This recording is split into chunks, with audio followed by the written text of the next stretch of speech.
نحمده ونصلي على رسوله الكريم اما بعد بسم الله الرحمن الرحيم عن ابي سعيد ان النبي صلى الله عليه وسلم قال من قرأ سورة الكهف في يوم الجمعة أضاء له النور ما بين الجمعتين۔ ابو سعید رضی اللہ عنہ سے روایت ہے کہ نبی اکرم صلی اللہ علیہ وسلم نے فرمایا کہ جس نے جمعہ کا دن سورۃ الکہف پڑھی تو اس کے لیے نور دوسرے جمعہ تک روشن رہتا ہے۔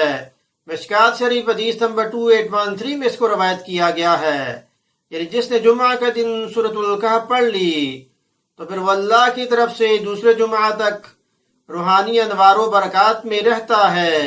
وہ دشمن کے شر اور فتنے سے محفوظ رہے گا، دجال کے فتنے سے بھی محفوظ رہے گا، جس طرح سورۃ الکہف کی ابتدائی 10 آیات کی فضیلت حدیث سے ثابت ہے۔ اس لیے ہر مسلمان پر لازم ہے کہ وہ جمعہ کے دن سورۃ الکہف پڑھنے کا اہتمام کرے، اور تجربے سے بھی یہ بات ثابت ہے کہ انسان ہر شر فتنے سے محفوظ رہتا ہے۔ اللہ پاک عمل کی توفیق عطا فرمائے۔ درس سننے کے بعد اسے شیئر بھی کریں تاکہ یہ آپ کے صدقہ جاریہ بن جائے۔ وما علینا الا البلاغ المبین۔